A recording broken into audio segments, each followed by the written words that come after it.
Imagine spending months rebuilding one of the most complicated hypercars ever built, only to suddenly realize that a tiny crack might force you to tear the entire car apart again. That's exactly the situation facing Matt Armstrong and his team while rebuilding the legendary Chiron, owned by Freddie Hernandez's friend Alex Gonzalez. And the craziest part: the problem wasn't spotted in the garage. It wasn't discovered during a mechanical inspection. It was actually spotted by viewers watching the video in 4K resolution. If you enjoy real hypercar rebuild stories like this, make sure to hit subscribe so you don't miss the next one.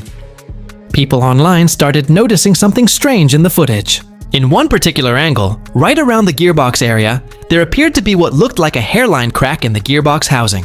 At first it seemed small, almost insignificant, but anyone who understands hypercars immediately realized how serious that could be. Before doing anything else on the Chiron, Matt had to investigate a terrifying possibility. When the car was originally listed for sale after the crash, the auction description actually mentioned a possible crack in the gearbox. At the time, everyone assumed that statement referred to the gearbox mount, which had already been destroyed in the crash and had been one of the biggest repair challenges earlier in the rebuild. But what if that wasn't the only crack? What if the actual gearbox casing itself had been damaged? If that were true, it could mean removing huge portions of the car all over again. And on a hypercar like the Chiron, that's not just a simple afternoon job.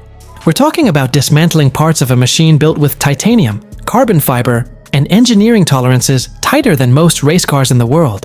Every bolt, every bracket, every panel is part of an incredibly precise system. So before moving forward with anything else, Matt had to do one important thing: get the car lifted up and check the gearbox properly.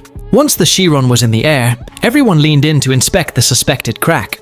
The area in question was located near the gearbox solenoids, which made it even more concerning because that part of the transmission housing is critical. At first glance, it honestly looked convincing.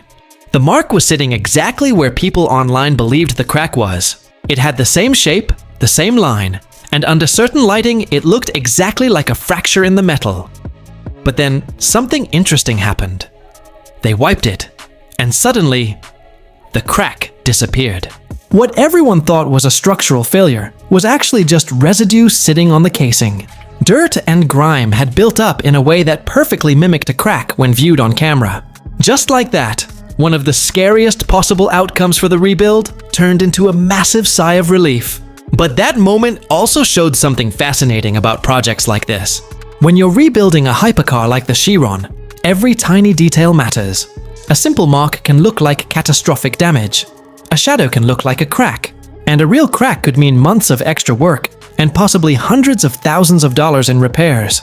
Even though the gearbox casing itself turned out to be fine, the crash had still caused serious damage. When the accident happened, the engine had actually shifted forward inside the chassis. The only thing stopping it from moving even further was the prop shaft pressing against surrounding components. That kind of stress can easily destroy internal parts or cause hidden structural damage. But surprisingly, the key components around the gearbox were still holding strong. Some of the surrounding pieces were made from billet aluminum, an incredibly strong material designed to withstand extreme forces. Thankfully, those parts showed no signs of structural cracking. That meant another potential disaster had been avoided. But that didn't mean the Chiron was ready yet. Not even close. Next came another critical step in the rebuild process. The team wanted to see whether the engine and gearbox systems were still functioning properly after everything they had repaired. So they connected a diagnostic scanner and attempted to start the car. Immediately, the dashboard lit up like a Christmas tree. Warning lights everywhere. But surprisingly, that wasn't actually a major concern.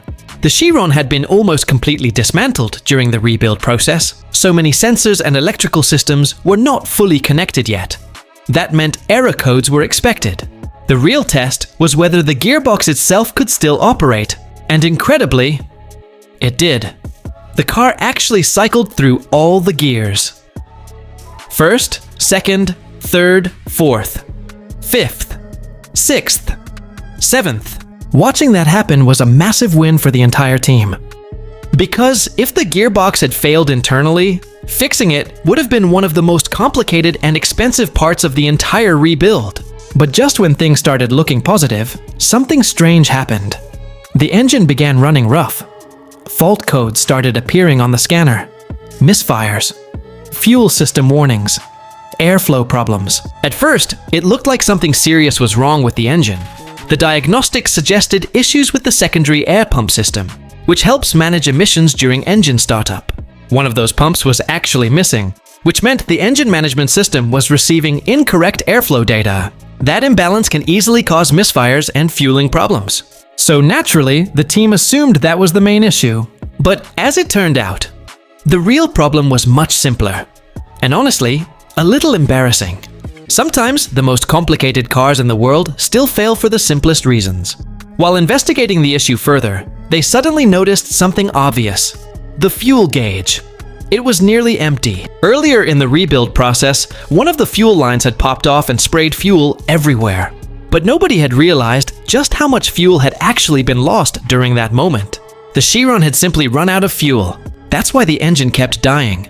After all the complicated diagnostics and theories, the Hypercar just needed petrol. Moments like this remind everyone that even the world's most advanced machines can still be defeated by something incredibly basic. Another interesting moment in the rebuild involved a small but critical bolt used during the repair. Earlier in the project, one of the bolts had snapped during installation. On most cars, replacing a bolt would be simple.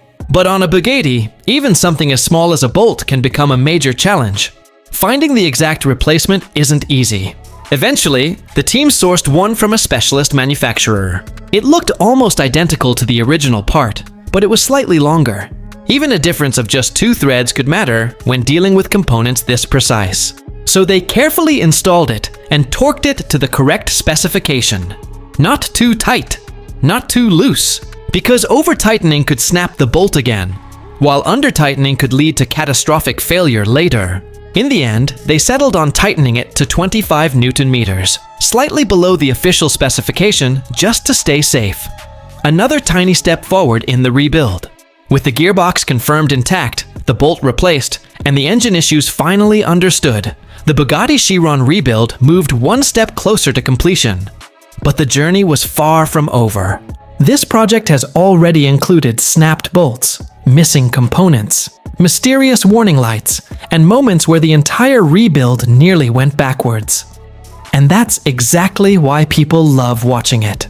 Because rebuilding a hypercar like the Chiron isn't just about turning wrenches. It's about problem solving, patience, persistence, and sometimes discovering that the biggest problems turn out to be the smallest ones. And if you enjoyed this rebuild story, don't forget to subscribe and turn on notifications so you don't miss the next hypercar rebuild.